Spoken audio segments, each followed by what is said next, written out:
And so it is. Dear Shambro, it is the best of times, and it is the worst of times. It is the age of wisdom, and it is the age of foolishness. Let us take a deep breath. It is the epoch of beliefs, and it is the epoch of disbeliefs. It is the season of the light, and it is the season of the dark. It is the spring, dear Shambra, it is the spring of hope, and it is the winter of despair. And we have before us all things. And we have before us nothing at all.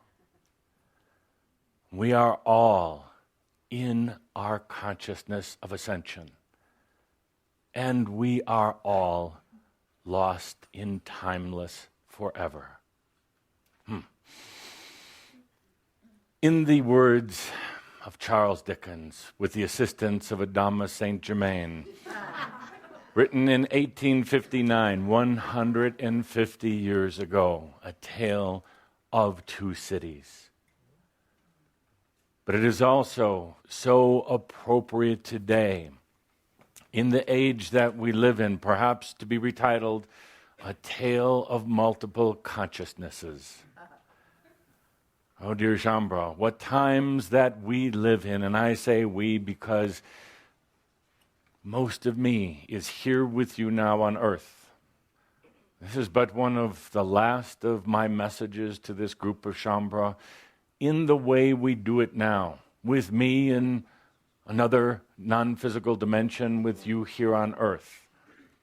But oh, so rapidly I feel myself being drawn back to this place of earth, back into the body of the one I call Sam, back into this reality and back into this illusion that we all live in.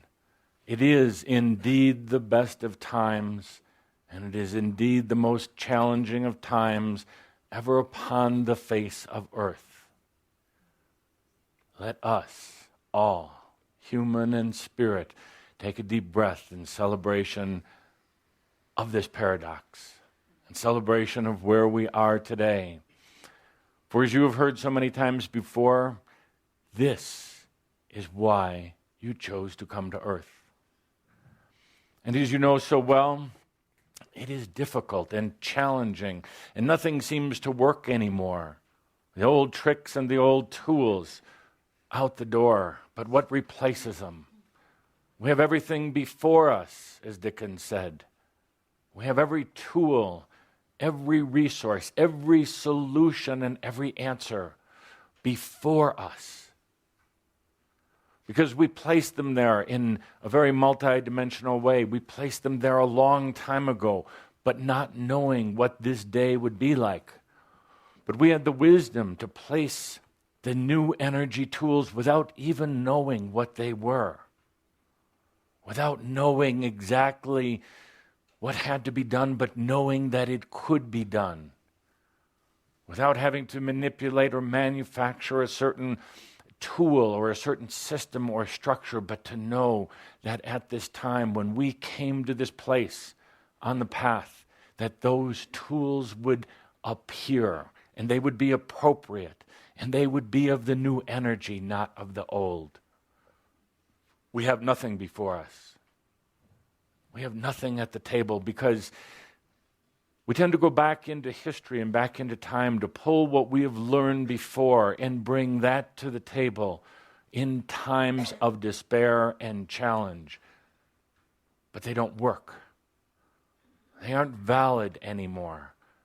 And as Katumi told us last month, nobody really knows. So we have nothing at the table, at least from our past. Everything that is at the table right now, all of the gifts and abundance and tools and wisdom and hope come from the new, come from ourselves, in the potentials that we are creating into the future of time. And it is all there. But it is difficult to see at times because it doesn't look like the past. It doesn't work like the past. It doesn't have the logic of the past, thank God. It is totally different, but it is there. In September 2007, humanity crossed a very important marker. We call it the quantum leap. Take a look back for a moment. Take a look at how your life has changed. Take a look at how the world has changed in not even 2 years of time. Take a look at the markets, the governments, the churches. Take a look at the consciousness of humanity. It is not what it used to be. And this has only been in a very short number of months since the quantum leap. You knew it was coming. We knew it was coming. From our side, we can measure and we can monitor the consciousness of humanity. We see its ebbs and flows. We see its expansions. We see how everything was speeding up. It was going very fast. You can look back historically at how fast things were going, and then it took a quantum leap. Most people on earth aren't even aware of that date in September in 2007. They're not aware that there was a thing called the quantum leap, but they're living it today. You were aware that it was coming. You were aware long before we ever spoke the words of quantum leap or before we ever gave a date for this leap in consciousness. You've been aware of it for thousands and thousands of years. You knew it was coming. And you made a very conscious choice to be here, incarnate on earth during this time. It is the best of times, dear Shambra. Otherwise, I, Tobias, would not be coming back in celebration and in joy, and of course in challenge, and sometimes in confusion, as it is so easy to do for the human. But I wouldn't be coming back at this time unless I had the same kind of dreams that you have, the same kind of hope for humanity as you have, and the same kind of insights into what comes next as you have. Oh, you fool yourself so often, so often. You tell yourself you are lost in this timeless forever. Sometimes you even tell yourself you're waiting for the little ones in metal spaceships to show up, to show you the way. I know. Sometimes in your most vulnerable moments, some of you think, we'll wait for the grand, intelligent beings from far away to come to save us. But dear Shambra, I tell you once again, you are the grand beings from far away. You from the future potential. You who have already gotten to wherever it is you have chosen to go. You are the one coming back at this now moment, bringing to the table your wisdom, bringing to the table your clarity, bringing to the table your knowledge that it's already done, bringing to the table your profound wisdom that it doesn't matter. It doesn't.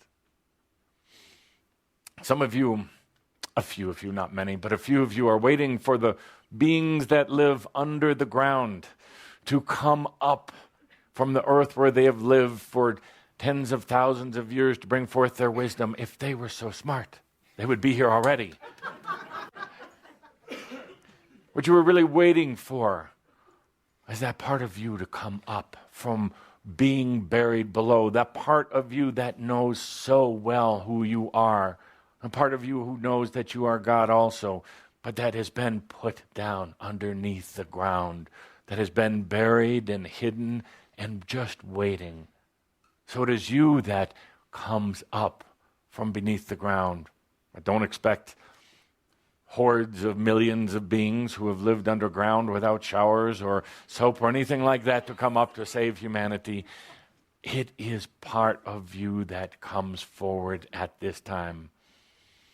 For it is truly the very best of times, and truly, for some, the very worst of times. The earth is going through its changes, and humanity is going through its ascension process. And it does appear to be chaos, and it does appear to be difficult.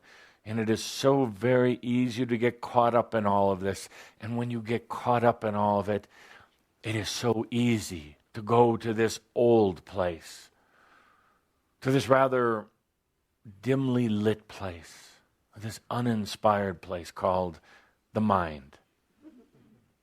In search for the answers, in search of your past and your history to say, what do I do now? What tricks do I pull out? What worked 10 lifetimes ago? What worked 1 lifetime ago? It won't work now, dear Shambra. We live in a different time. And as Cauldre and Linda told you today, you'll never go back. You'll never go back. Earth will never be the same again. But isn't that what you asked for? Isn't that what you prayed for when you were still in your days of praying? Isn't that what you haven't imagined? Dear Shambra, as Saint Germain has said in a recent discussion with you, the next several years are going to be so challenging and so difficult for some, and so easy and so sacred and blessed for others. And you're going to have your days. You're going to have your days when there is tremendous hope. And you're going to have days of despair. You're going to have days of light and days of dark. There will be times in these few years ahead where the ones that have been the closest to you and the dearest to you in your life are going to be the ones that betray you. And it doesn't matter. There are going to be times in your life where you are marvelously abundant and where everything seems to be flowing and the gifts are just coming in at a pace faster than you can even accept them. And there are going to be times when some of you, not all of you, but some of you are going to lose everything you thought you had. And it doesn't matter. Many of you are going to go through the deepest and most challenging and the darkest spiritual crisis you have ever had in any lifetime on earth, and you're going to be doing it in this body. I talked about it back in June with the cryon in Sedona, and a few of you know exactly what I'm talking about. A spiritual crisis unlike any other. Oh, you've learned to deal with some crises in your life. You've learned to deal, for the most part, with health crises and emotional crises. And you say to yourself, I know I can weather it.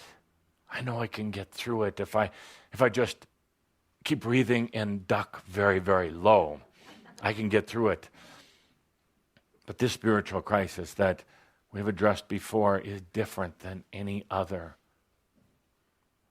Darker than any other. And more terrifying than any other. And at the same time, you're going to have spiritual enlightenment. I don't even like the word spiritual anymore. It has old connotations. You're going to have an enlightenment of yourself, of consciousness, of you, like you've never experienced before. And it doesn't matter.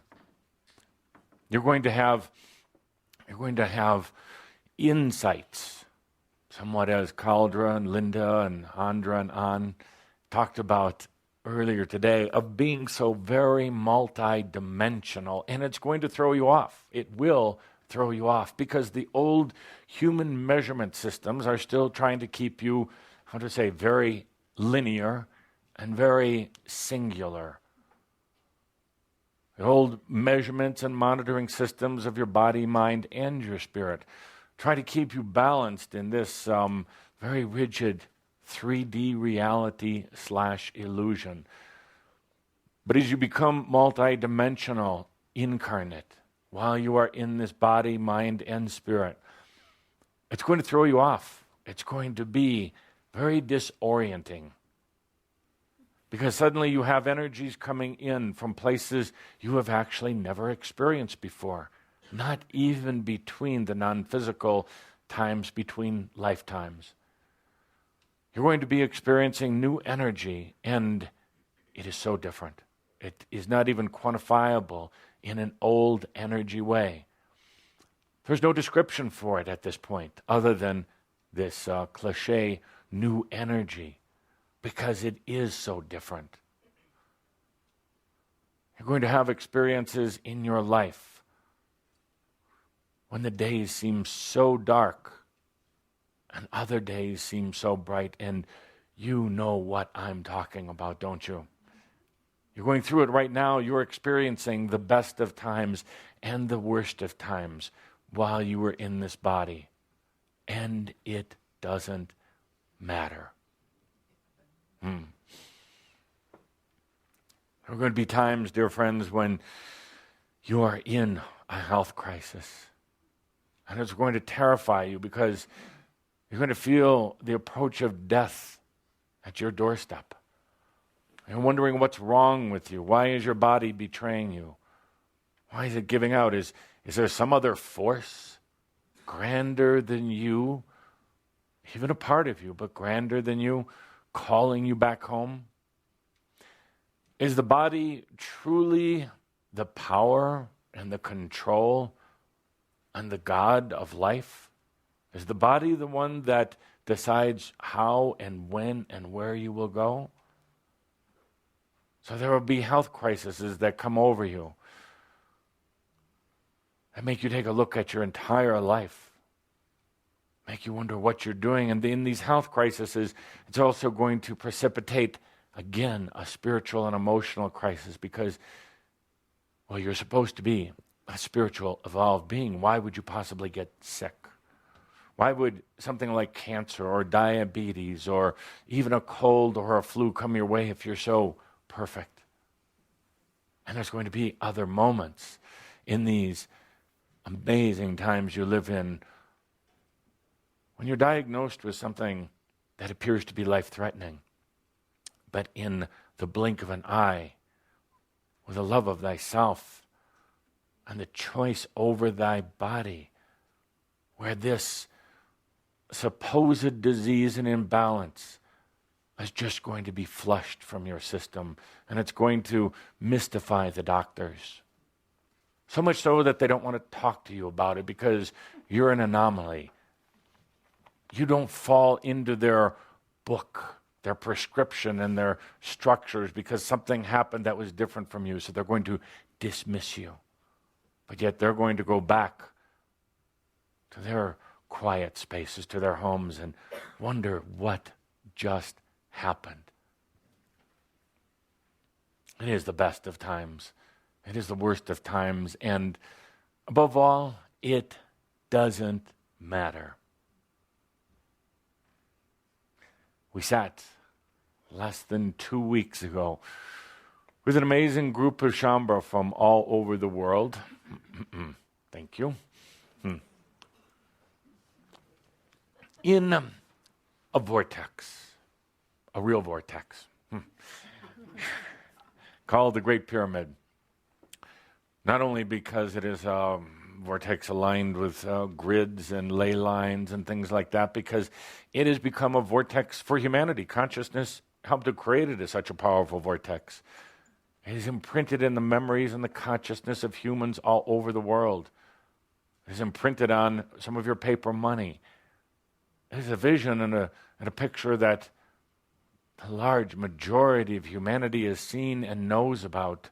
And with this group of Shambra sitting in the inner chamber, talking about the mysteries of life, getting into the real secrets of life.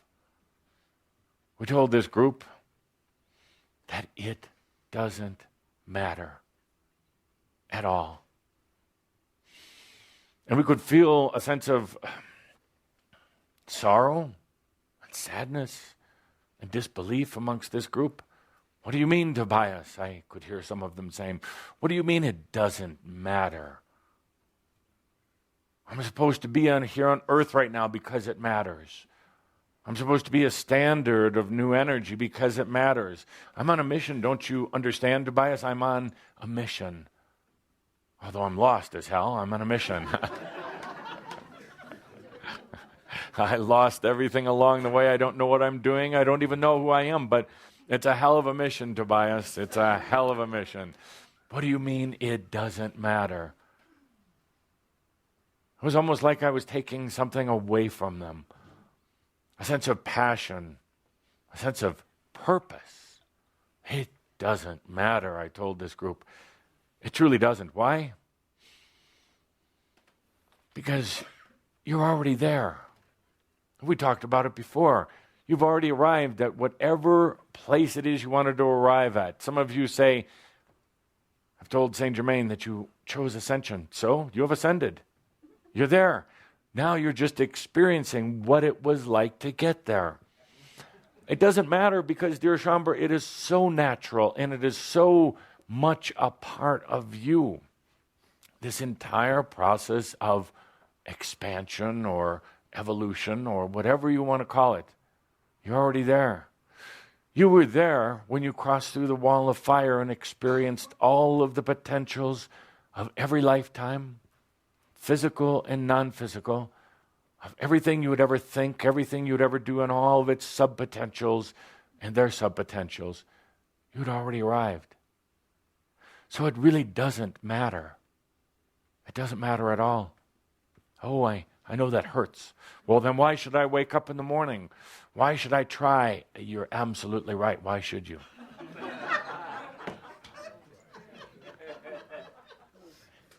Why should you keep struggling? You shouldn't, really. It doesn't matter.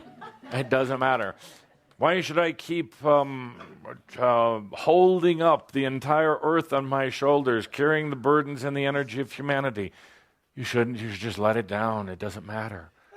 They're going to do just fine.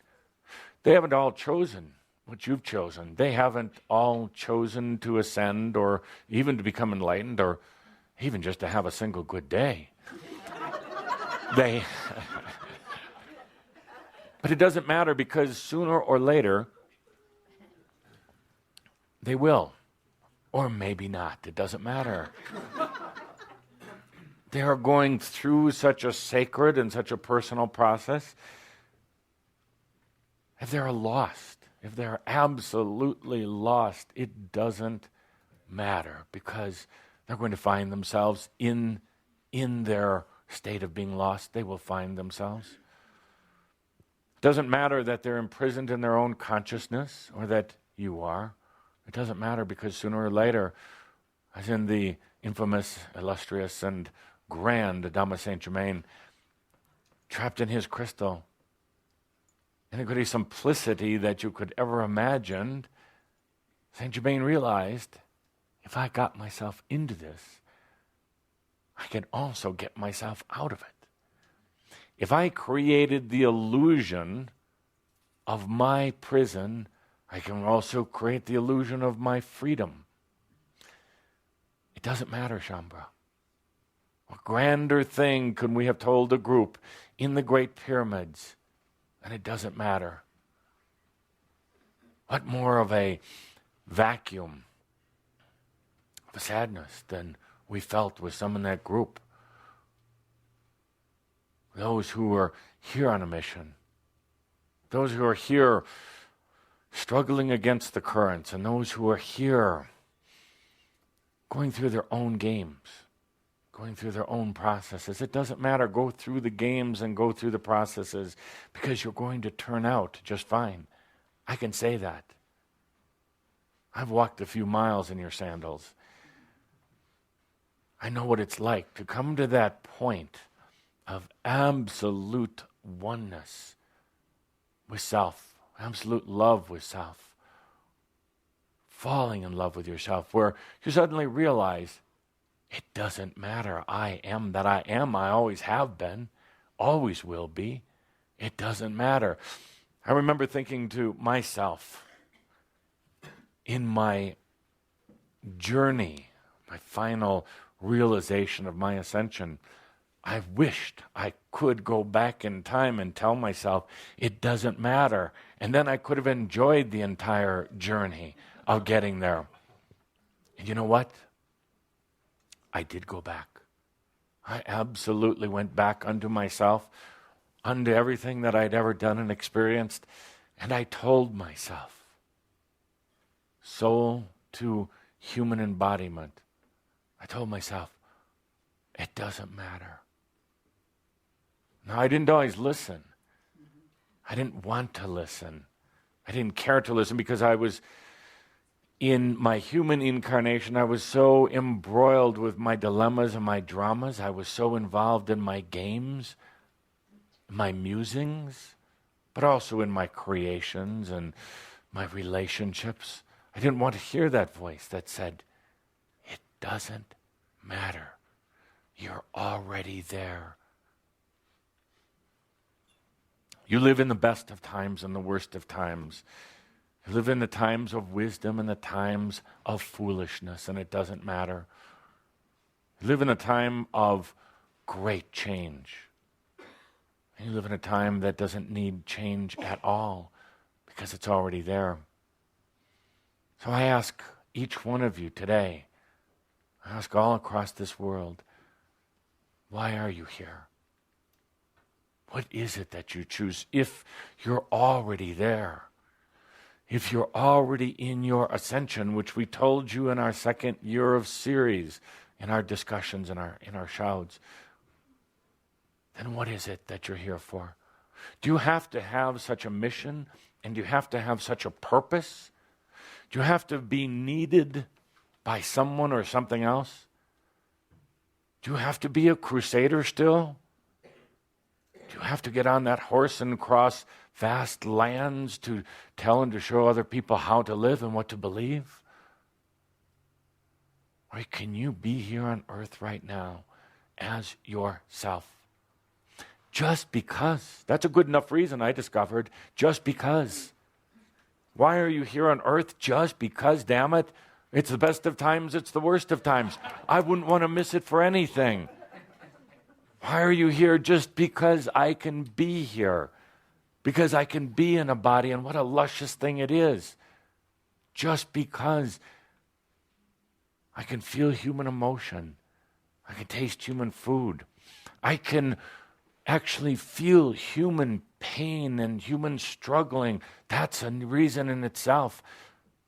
Because I can feel this thing called love from one to the other. I can pet a dog. I can sing out loud and hear myself. Just because. What a grand and marvelous thing it is for a creator to do it just because. If nothing else, for the experience. You don't get points on the other side for the total number of experiences that you've had, for the difficulty and the challenges of experience. You're only admired for the depth and for the compassion of the experience with yourself. It's all that matters. There's beings on the other side, angelic beings as you would call them, never been in human form before, and they're absolutely intrigued by any angel who's been to earth. It shows in our colors. It shows in your colors. Colors, you could say a type of vibration or a light. I'm getting so addicted to these human... and I have to say, one of my final requests, in addition to, of course, the beard of Cauldra. And, oh yes, he would like to, after he grows the beard for my last farewell message, he will trim it and perhaps sell the holy relics to...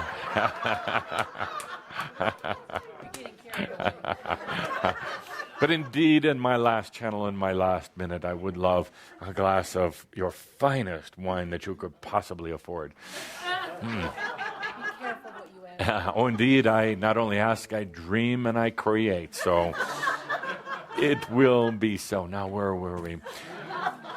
So in the other realms, when an angel who's never been in human form encounters one of you who has been in human form, they are so in awe of what you would call experience. They want some of it. They are so in awe of the depth of your soul and the magnificent colors and the songs of your heart. Where did you get that, they say?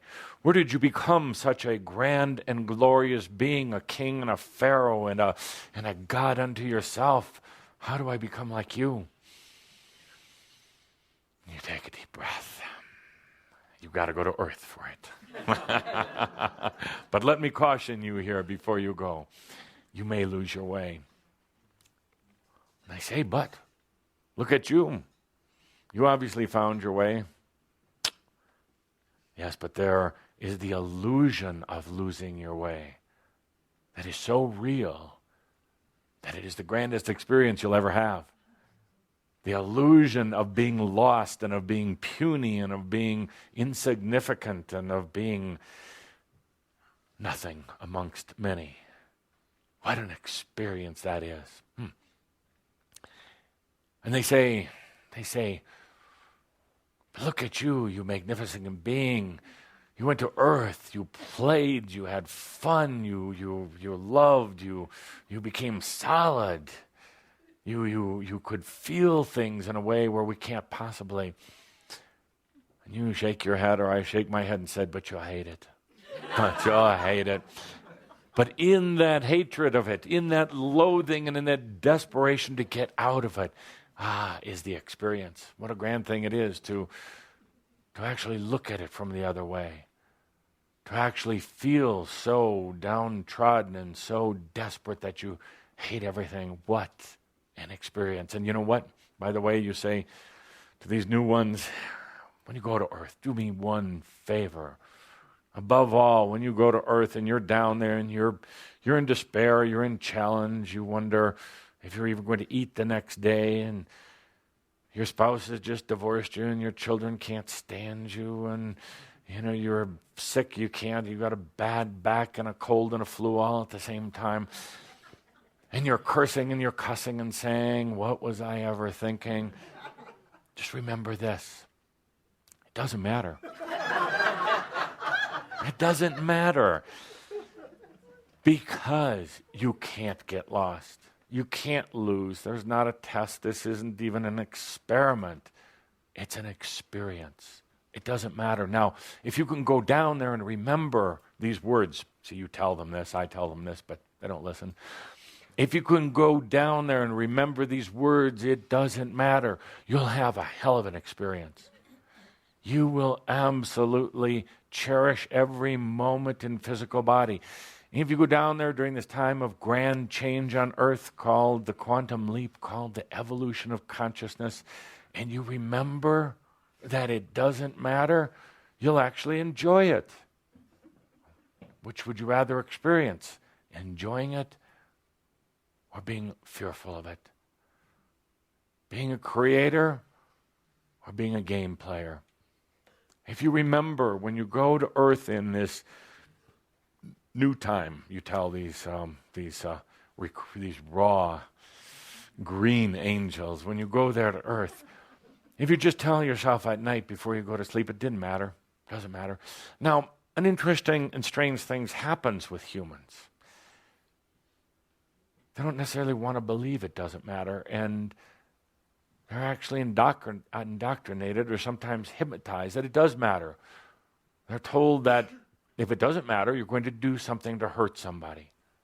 If it doesn't matter, you're going to rob or cheat or even kill someone. So they're told, they're trained, it better matter. But you know, if you always remember, you're an angel. You're in experience. You're in an experience. You're the creator of that experience, and you are the uncreator of that experience. If you remember that, you're never going to have to worry about doing something what you would call bad. You transcend the good and bad. You don't have a need to steal energy from anyone else. So therefore, you're not going to get involved in some of the games that humans play. You're not going to get caught in karma. You're not going to get in this trap. If you remember, it doesn't matter. I am that I am. I am the creator and the uncreator. It doesn't matter.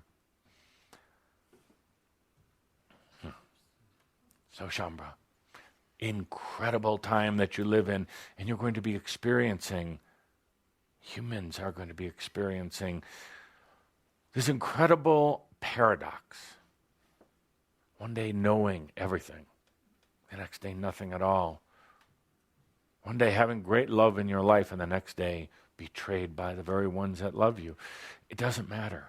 It really doesn't. Oh, the human condition would love for it to matter, and would love to scream and complain about it, and would love to blame someone else, and would love to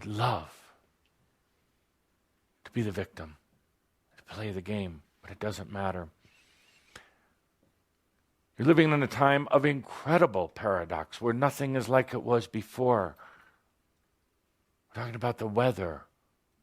In a recent Šaud, the weather going back and forth. Incredible paradox. One moment a storm, the next moment paradise. One moment humanity suffering, the next moment rejoicing. Why all this paradox? Why all the confusion right now? Because, dear friends, this thing that you've known for as long as you've lived lifetimes on earth, this thing called duality, opposing forces, the consciousness of duality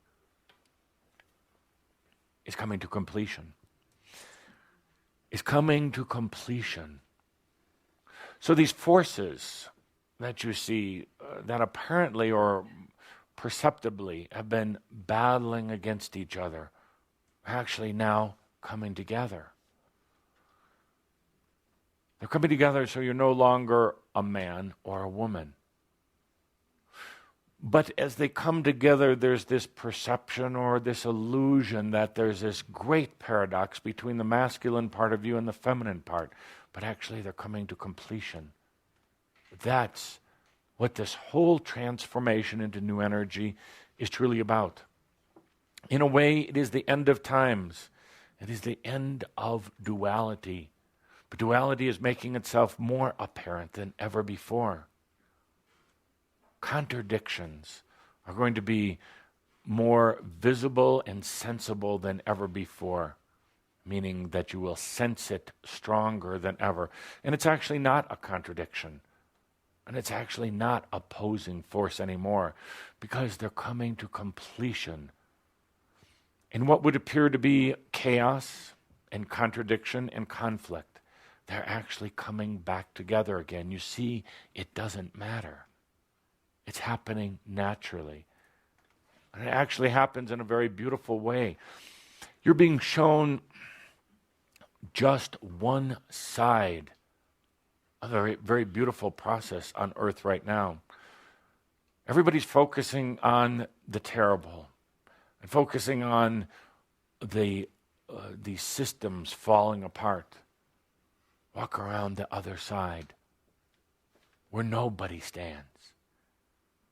Walk around the other side of creation, of this illusion, and you're going to see the beauty of what's happening. Don't stand there with the masses staring at this dimensional picture of reality and saying, what the hell is happening to earth? Where do we go next? What do we do? Why am I here? Walk around to the other side. Walk around where nobody else stands Shambra all around the world, and look at what's really happening. It is beautiful. And at the same time, falling apart. It is the coming back together of the elements that have been long, long separated. And it is such a beautiful process. Be the one that sees the beauty in this. Be the one that then takes it within you, that absolutely feels what is really going on here. Set aside your human concerns about your job and your money and, the value of the stock market. It doesn't matter. There are what you would call riches or abundance for you, but it doesn't look anything like the old abundance. It doesn't act like the old abundance. Stop worrying about where that next check is going to come from. Now, you want to fight me on this. And you're writing your conclusive proof to me right now. I can hear you. I'm going to write an email to Tobias and say, Tobias, you don't know what the hell you're talking about. Because I have nothing. Nothing's coming in for me. And I'm at the end. Absolutely you are. Walk around the other side and look why you're at the end. Look at the beauty of letting everything go. Forget about the little human pains and most of it's just fear. Most of it's an illusion. What have you really lost? Nothing. It doesn't matter. You're gaining everything, but you don't want to look at it.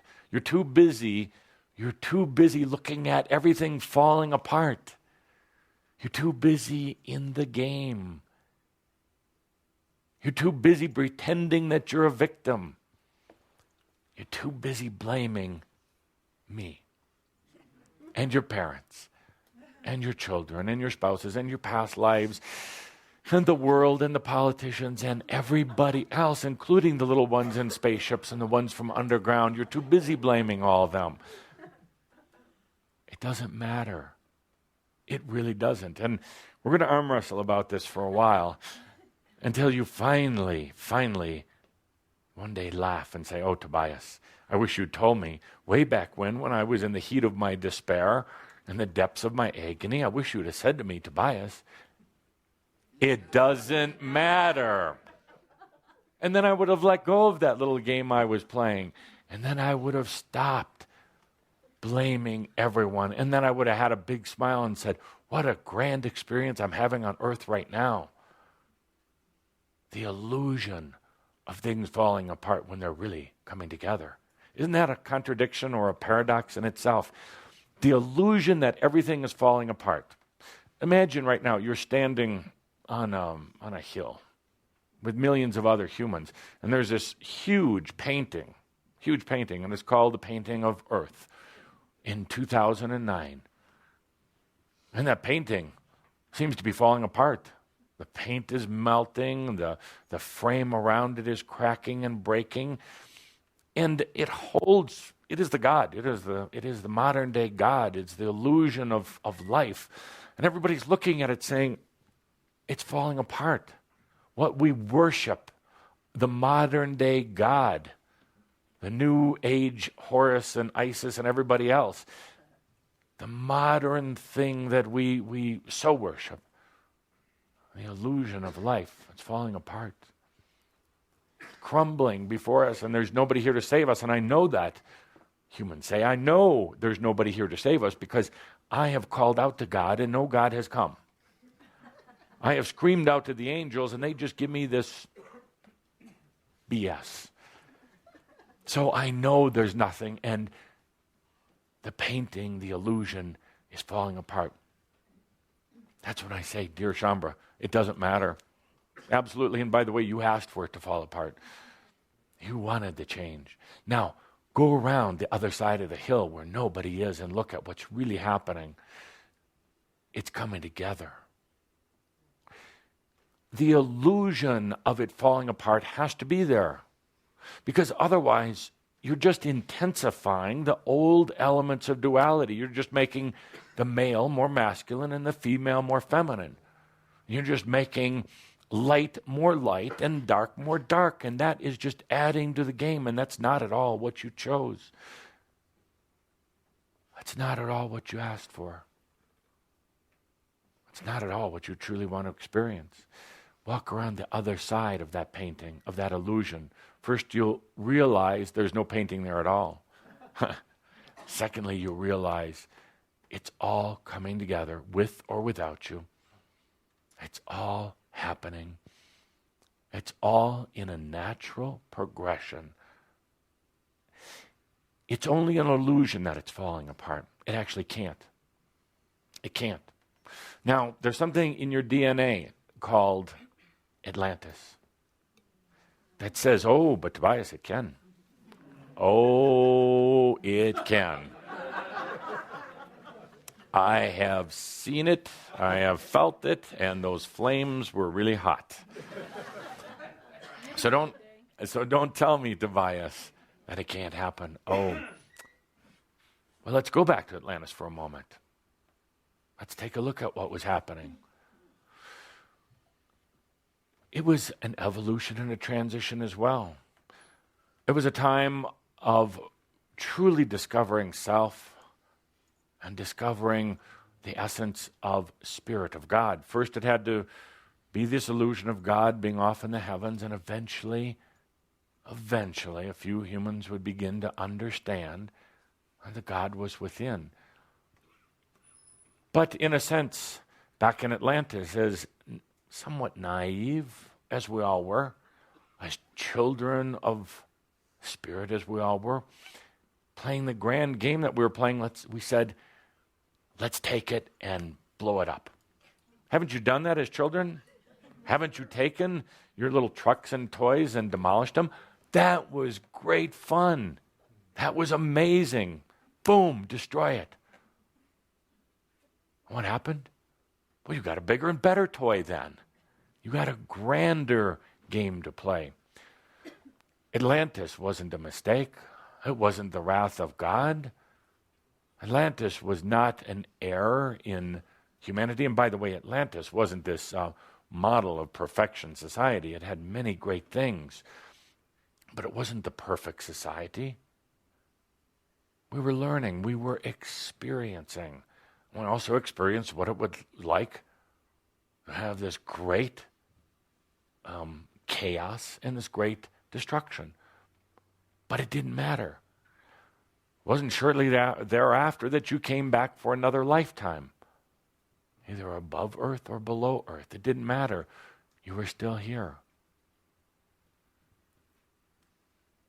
We, all of us, including me, we live in the best of times. And we live in the worst. We live in the most amazing times. The most amazing times ever. Understand that you're here just because you can be. Just because you want to be. Just because it is absolutely fun. Don't take it so serious. Don't take the burdens of the world on your shoulder. When you go into fear, feel the fear. Absolutely, feel the fear. Don't try to run from your own fear. It's already ahead of you. It's going to meet you on that path before you ever get there. Feel the fear, but then feel really into it, deep into it, because fear is a very interesting energy and consciousness. When you're looking at it from just the side of fear and darkness, it will freeze you. It will bring you to the depths of terror, of the illusion of hell, but walk right through it. Don't even bother walking around it. Walk right through it. Take a look at what's on the other side. Take a look at that pearl that's there awaiting you. Let's all take a deep breath together.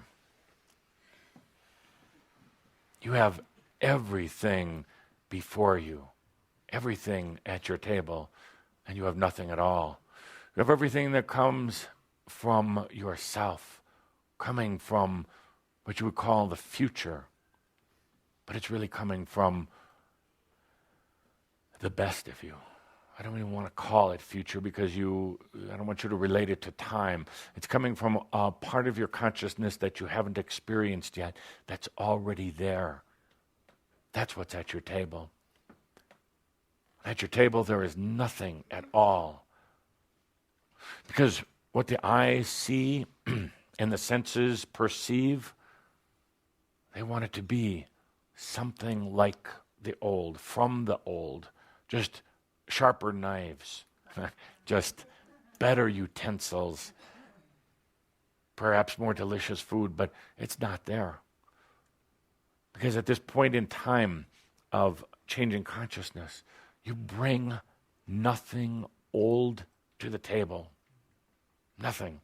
Because what was old didn't work. We told the group of Shambra touring in Egypt, going to the sacred sites, that the Egyptians, these beautiful beings, they don't have the answers. They don't have some secret code buried deep in their hieroglyphs that explain what's going to happen next. They don't know. They're just waiting for you to come along so they can turn it over to you and so they can be free to go on their own way. They were waiting for you, but they don't know. When Shambra was there, they asked, they said, great ones from the ancient past, what secrets do you have? What mysteries will you reveal? And the great ones from the past, the ones that were the gods and the pharaohs and the supposed divine ones, pondered for a moment. Said, we don't know. Not a clue. Have a good time. We're turning it over to you. We will be on our way. So dear Shambra, another interesting thing about the times that you live in right now, we say that duality is coming together. It's in its state of completion. It's actually already completed, but now it's just going through the motions of getting there. You look at things so linear, you think you have to take one step in front of you all the time to get to your destination. Absolutely not at all. You're already at your destination, and now you're just taking steps backwards to experience it, and forwards to experience it again. You see, you're not trying to solve anything. It's already solved. Now can you please just experience it and stop struggling with it? Another interesting thing is happening right now. This duality is coming together. It's completing itself in the most amazing process. It's a process of fire and transmutation. A tremendous fire right now, and I use the word fire symbolically. There's tremendous transmutation, alchemy taking place right now. But an amazing thing in this alchemy is it's not just duality coming together. You're not just feeling the past and the future in this now moment. It's very multidimensional. You're feeling elements that aren't just in front of you or behind, but things that were at the sides and beneath and above. It can be very, very confusing. And I'm having to use human terminology here to help you understand. It's not just backward and forward at this point. It's coming in from everywhere. From a type of reality, or I should say an illusion that you can't even imagine because it wasn't even on your radar screen. It wasn't even on your type of energetic scope. Part of it is this thing called new energy. It's coming in from places you haven't explored before. We get into some very interesting spiritual physics here, but new energy is not singular. It is very multiple, multidimensional. So you say, yes, I want a piece of that new energy. Yes, I'll bring that into my dualistic reality, so I'll take a bite of that. When you're taking a bite of it from over here and bringing it into the now moment, it's actually coming in from back here and over there and from in here outward to the now. And it gets very, very confusing if you're still in your human mind. It gets very confusing if you have expectations about what it should look and feel like. So that comes to the point where you go into a type of overwhelm. intuitively you know that the old ways of perception don't work anymore. So you explode yourself, or you shatter yourself in a type of subconscious but somewhat conscious choice. You break yourself up. You shatter the illusion of self. So now you can enjoy the experience without the old overlays. You lose everything so that you can see everything. You allow the self to break down, to reveal its illusions and its fallacies and its old ways, so that you can perceive and experience multi-dimensionally. Oh, and it's frightening. It's terrifying. It is exhausting. To one small part of yourself. But the part that seems to get all the attention, the part that seems to be the squeaky wheel, the part that seems to do the most screaming and complaining, the little human self, the victim self, the fearful little self who doesn't believe in itself, the self that's playing the game and is loving the game. So that self screams out and complains, what the hell is happening? Why aren't you here? Everything that you say, that you angels say to us is a bunch of crap. It is. It is. It doesn't matter. It doesn't matter. Because you're going to find out for yourself. Now, we can give you a little bit of guidance and a little soothing along the way. We can come back often and tell you it doesn't matter. We can tell you from an overview what's happening. We can share with you that it's time to really let go of that illusion. You've made a choice somewhere. Somewhere deep within you, you've made a choice.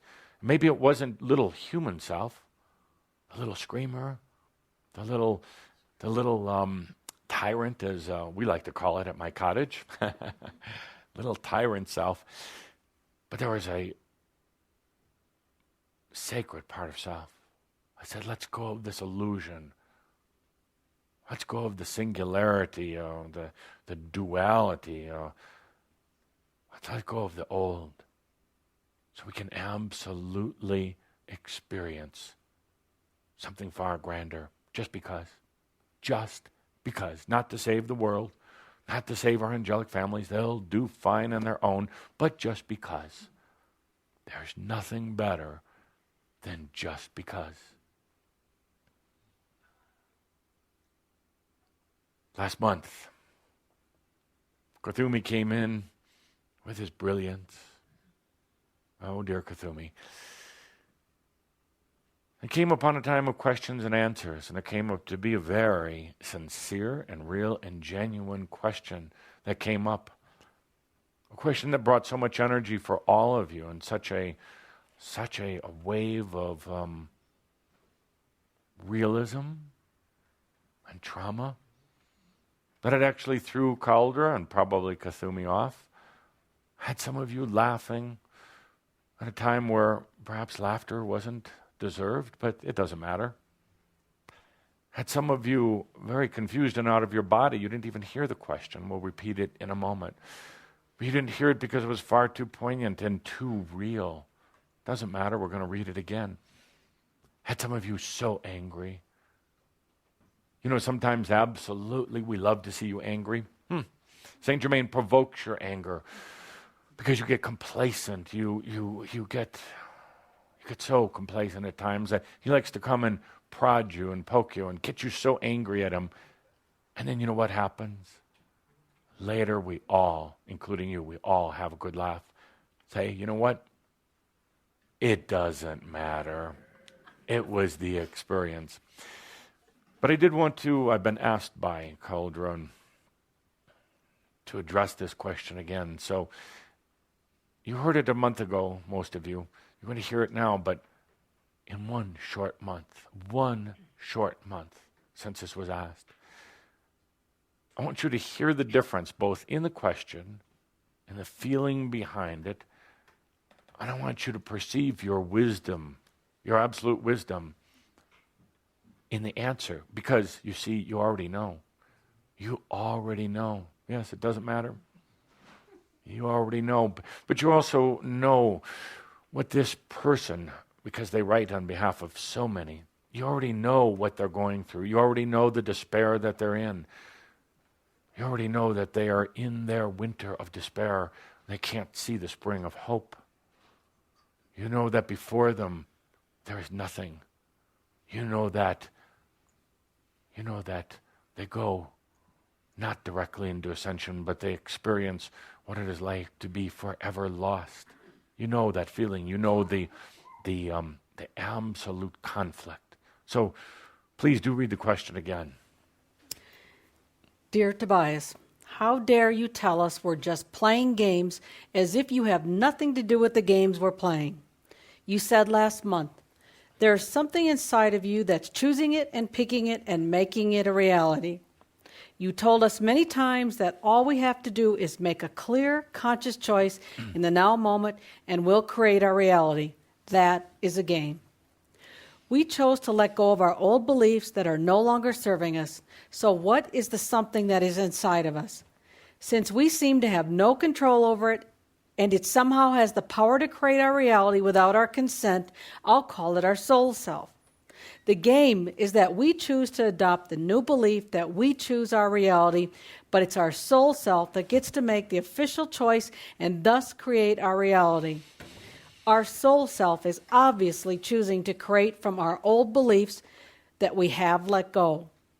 Saint Germain said that to finalize our ascension process and go to our third circle is only a choice. I made that choice over a year ago, and now I can see why I am truly not the creator of my reality. Yes, I'm tired of this game, and I wish I could go back 8 years and forget everything you've told us. I will, however, let go of these new beliefs and allow my reality to be whatever it is. If there is a third circle, there is no choice to get there. That explains why we've been stuck in this ascension process for over 2,000 years. We're creating our own reality, but for the consciousness part of ourselves, it's from something inside, and we have no choice. Tobias, do you really not understand our frustration? Indeed. And you know, it doesn't matter. It really doesn't. I mean, it absolutely doesn't. Now, with all due respect and great love, when I say that, something's coming. There's a game, absolute game, and it's a wonderful game, and it doesn't matter. But the game is, I'm going to separate myself from my soul. I'm going to put my soul off somewhere else, and I'm going to allow it to have the, what you would call the power. I'm going to let it be the creator, and I'm going to play the game of being the little human. I'm going to make demands of God and Tobias and Saint Germain and of my soul. But I'm going to play the game that nobody's listening. I'm going to play the game that I am the puppet at the end of the strings being managed by the puppeteer. And it's a brilliant game. It's a beautiful game, actually, because it allows you to see what it's like to feel that you do have no choice, that you are not the sovereign being, that you do not have dominion over your own creations. Very much like the story of Saint Germain or Tobias or Kutumi, all stuck in our different types of prisons. What a wonderful game that was, to allow us ourselves to get stuck, to pretend that we had no say over our reality, to turn that reality and that consciousness over to other humans and governments and gods and who else knows what. We all played the game. We know what it was like to feel trapped until one day we said, it doesn't matter. Until one day Saint Germain said, hold on a second. I've been in this crystal for 100,000 years. Kind of stupid, a little slow, actually. Saint Germain actually took that short bus to Ascension. But, dear ones, it finally dawned on him after trying to break his way out and after trying to anger his way out. He finally said, it doesn't matter. I got myself in here. I get myself out. He's not playing the game of separation between his human self and his soul self. And for all of you right now, I encourage you to stop playing the game that you've got this soul that's off somewhere else that has all the answers. It is you. You know what the definition of divinity is? You, in the now moment, experiencing your creations. It's not this grand angel that exists off somewhere else unless you put it there. It's not this complex state of perfection that exists in some far-off dimension until you are worthy to receive it unless you put it there. Actually, the divine is you in this moment. Part of you doesn't want to accept that because you want the divine to be grand. It is not. It is not. That's an illusion. Your divine is simple. Your divine is so elegantly simple. How could it be grand? How could it be big or complex? How can it be greater than you? Divinity is the most simply amazing part of yourself. And it's there. It's part of you. It's not just inside of you. It's not hovering around you. It is you. And it's there for you to feel and experience anytime you want. The one who asked this question has gone through tremendous anger, tremendous feeling of being a victim, playing a tremendous game of, I am not in control, and damn it, I don't want to be. One who asked the question is playing the game. So are many other Shambra, because I know what it's like. I know how you can relate to this question, how you can have compassion for it, because you felt it also. You can play the game as long as you want it to be the game. I encourage you to do this. Ask yourself, what do I give up if I stop playing the game? What do I have to give up? For those who play the game of being the victim, that their soul and God exist somewhere else, you give up this thing called weakness, blaming it on somebody else, feeling that you don't have control. And that's actually a very interesting thing to experience. Suddenly, when you give up that game, you have to truly take the responsibility for your choices. So many of you are in conflict with your soul, and your soul in conflict with you. You've set up this game. Oh, indeed, the soul ultimately cannot be tarnished. It cannot be destroyed or twisted. It cannot be polluted. But you can play the game that it can be. You can play the game that it will turn its back on you because you want it to. You can play the game that the chasm between you and your soul and your divinity is so grand and so vast that you will never reach it. You can play that. You can play the game that I made a choice and it didn't work out. Well, of course it didn't work out, because you don't want it to work out. You can play the game that says, I'm going to exit, I'm going to leave, but you really don't want to leave. You see, take a look at the contradictions you've set up for yourselves. Take a look at the experience that you've set up yourself. You can blame others, you can blame us, but until you realize you got yourself into this, you created it, now you and only you can uncreate it. I, Tobias, do not have a key. Katumi does not know the secret password to your illusions. And Saint Germain doesn't know a single mystery that's going to get you out of your mystery, out of your illusion. Only you. And when you can take a deep breath When you can say, oh, it doesn't matter anymore. I'm just going to let myself out. I'm going to uncreate what I created. Then, dear ones, you have enlightenment. When you can say this thing called divinity, the I am, the God of self, is not some far-off, illustrious creature living in some other grand dimension while I suffer down here. When you realize divinity is simplicity, so simple, it's unfathomable by the human mind as you know it right now. It can only be felt. It can only be experienced. Such simplicity that you stop playing the game of complexity. Such brilliant clarity that you stop trying to figure it out and you just live it. This is indeed the best of times. And it is indeed the worst of times. And it doesn't matter. And so it is.